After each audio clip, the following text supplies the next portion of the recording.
bisa nelokake ratu 197 jajahe. Banjur kepiye? Pangke ya. Jara Sandha kae mono rika blobyor.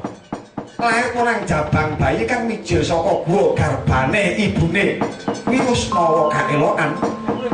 Jara Sandha dumadi mung separo-separo patine Jara Sandha kudu dipisahake. Carane piye? Dengken bakeane. Yo.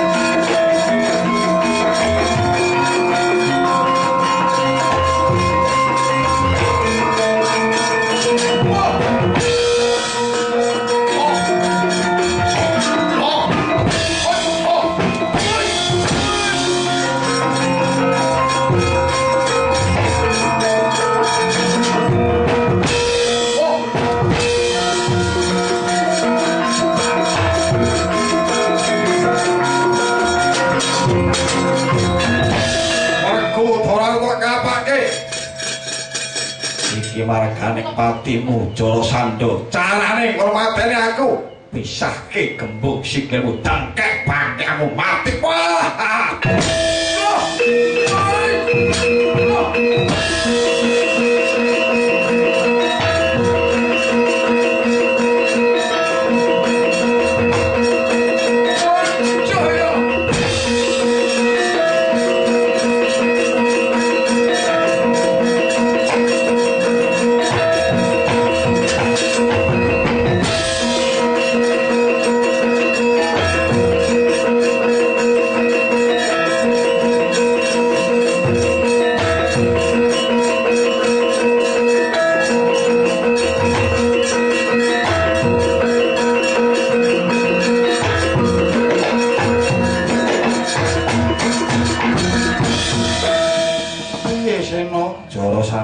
Ndorowati carane dengkek banggane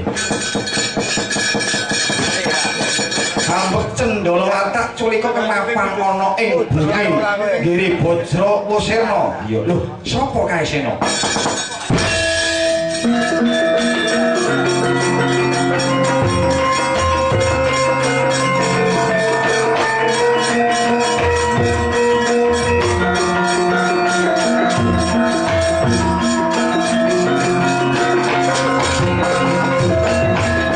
Iki sapa wong nom-noman ngadep marang Ratu Ndorowati sinuwun.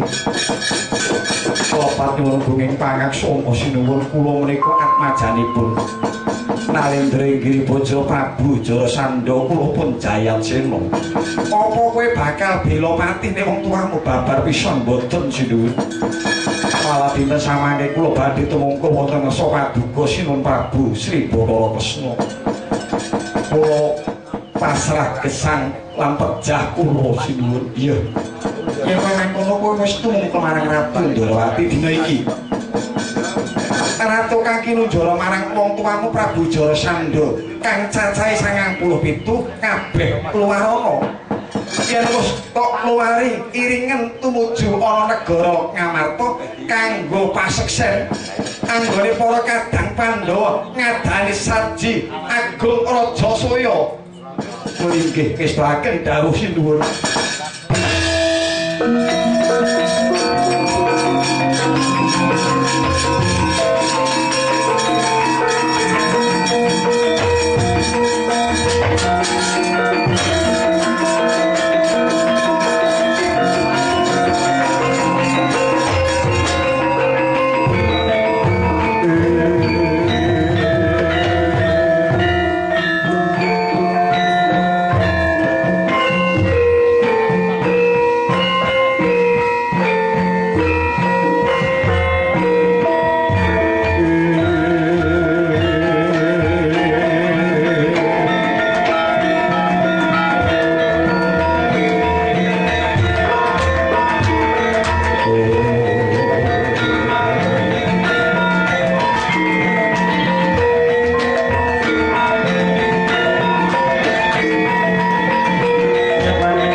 Kanjeng Eyang Sri Bagindo piye piye tunto piye kula nyuwun pangestu lumadine saji raja saya menika Eyang iya nggih wah pun Eyang nganti gumun setahun jembleng sarending sing atase putu-putuku para Pandhawa durung sepira umure nyatane wis bisa ngadani saji raja saya nyatane sakrawisi nuwun Dwarawati Werkudara apa dene Janaka kanthi ngiringake ratu age sakmene kabeh padha suka lila Legawati bakal nyengkuyung marang kayaning Pandhawa Kanjeng Eyang mila Kanjeng Eyang kula badhe ngaturaken pakurmatan dhumateng Koko Prabu Dwarawati awit sedyaning manah kula boten badhe kalampahan tanpa wonten rumagang ing Koko Prabu Dwarawati iya wis bener wis sak mestine nggih Putu ya sami aji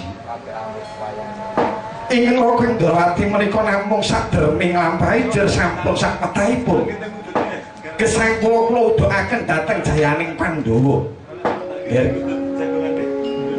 pancen yen rembug Puntadewa karo Ratu Dwarawati mono ora ana wisi amarga padha-padha ngluharake kula prayogane reh ning aku Begawan Bisma Abiyasa Begawan Mitriya lan liya-liyane wis nyawisake geni sesaji ayo tumuli kawiwitan anggone ngadani sesaji kula nggih nuwun sewu dhumateng para lenggah lan Raja Narpati ingkang sampun sinedahan kemarin lenggah ingkang prayogi dina menika kula badhe netepaken Puntadewa minangka Ratu Agung menapa sababipun kula netepaken dados Ratu Agung mboten kok ateges menika putu kula lajeng kula ngunggulaken menika mboten nanging jagat sampun nyekseni dhateng utamaning budi sarta tetulung ingkang tanpa pamrih anggenipun ngawontenaken saji menika namung kepingin ngluwari bebandaning para ratu saking cengkremaning Jarasandha nyatanipun angkara murkaning Jarasandha sakmenika sampun dipun sirep kaliyan Sinuwun Dwarawati mila kula wenang netepaken jumenengaken putu kula pun Puntadewa minangka Ratu Agung ya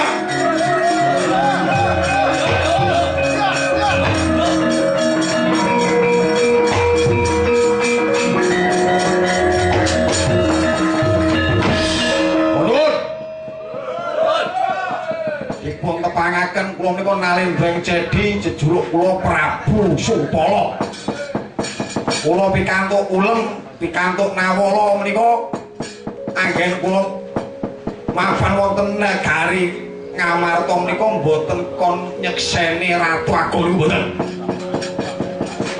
namung kula menika kinen ngrawuhi anggenipun Prabu Puntadewa menika badhe ngawontenaken saji lha kok Nalendra Matswapati nyekaken Ratu Puntadewa minangka dados Ratu Agung sing agung namanipun Ratu niku sami mawon kula Nalendra Cedi Prabu Supala kula Ratu samalih Prabu Puntadewa menika yen badhe ngawontenaken saji raja saya menika kanthi tumbak Nalendra ing Giribajra Prabu Jarasandha Jarasandha pecah saking astanipun Nalendra ing Dwarawati Prabu Sri Bathara Kresna. Anggenipun Prabu Puntadewa ngawontenaken saji agung Rajasaya menika kanthi tumbal Ratu Giribajra Prabu Jarasandha menika kongkonan kaliyan Ratu Dwarawati Prabu Sri Bathara Kresna. Sekala malih Ratu Dwarawati menika mapan wonten negari Ngamarta niku nami nunut mukti cara-carane wiwitan niku kemadian iso urip mung nemplek kemawon samele kok Ratu Dwarawati nyebar kabar wonten pundi-pundi jarene sing iso nyekel pati uripe Supala Ratu Dwarawati tak delok wonge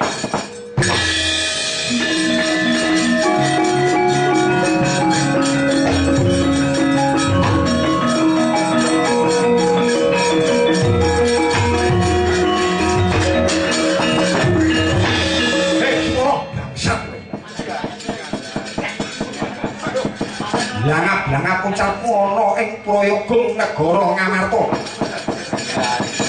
Wis genep kaping 100 nggonmu ngino marang Ratu Ndarawati. Sepolo. Kowe ora duwe penitik ratu, ora duwe penitik marang Ratu Ndarawati. Bapakmu Prabu Supalakni Dukni Kala Semana duweni anak kang ora wujud manungsa. Mripate telu kang siji mapan ana bathuk, tangane papat, sing loro ora ana balunge kaya sawer barang.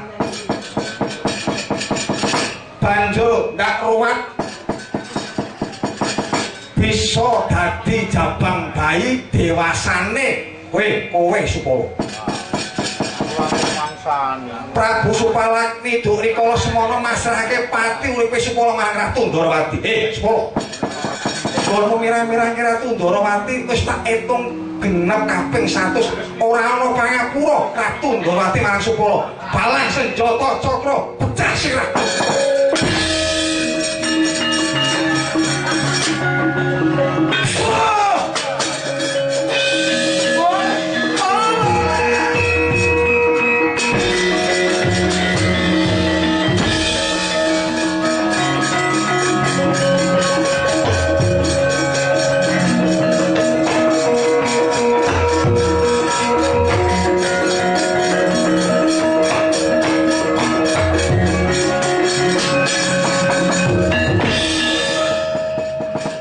Kaya ngene kedadiane Sinuwun Prabu. Pancen mekaten. Iya. Kegayanipun Nyai Yudhistira anggenipun badhe ngawontenaken sesaji Agung Rajasaya kedah wonten bebantenipun, kedah wonten Rajapatinipun awit kegayanipun Nyai Prabu menika kegayanipun luhur. Iya. Wis. Lho kae sapa kae? Kae kok Duryudana kok gawe rusak. Oh babut-babut di ningkap udar kira kecemplung bubar. Wis. Ojo padha gojek is. Pandhawa kabeh kuwi begawan Bisma begawan Abiyasa ubeng ana geni sesaji nggih.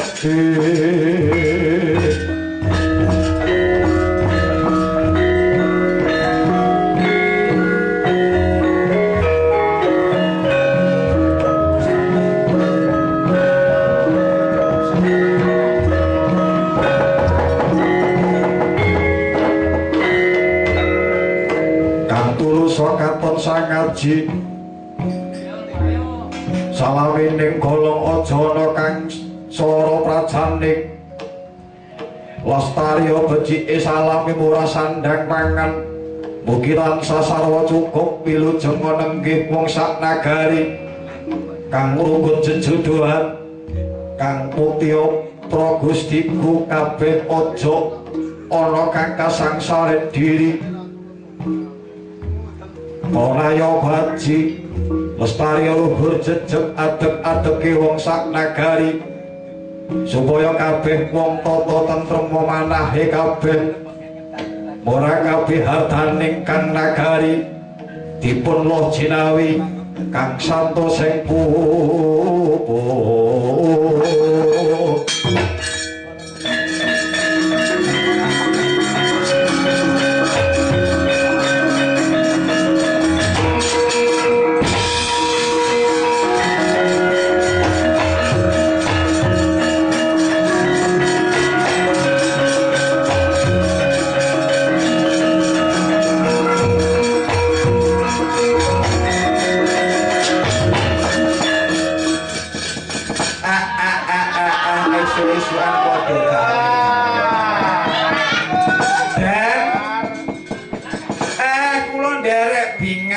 derek bombong kula derek mongkok ndara-ndara kula para Pandhawa sampun saged ngadani sesaji Agung Rajasaya para Pandhawa anggenipun ngawontenaken syukur kunjuk marang panguwasaning dat kang Wrawendat mugi-mugi kegayanipun ndara-ndara kula para Pandhawa anggenipun ngadani sesaji Agung Rajasaya numrapana dumateng warga ing Mancasan Tundan Purwomartani Sleman Ngayogyakarta mriki para warga pinaringana ayom-ayom tentrem murah sandang pangan cinaketna rejeki kang agung tinebihna saka godha rencana tinebihna saka sukar sakit Allahumma dan slamet sing nangkap slamet sing ditangkap akhirul kalam wassalamualaikum warahmatullahi wabarakatuh.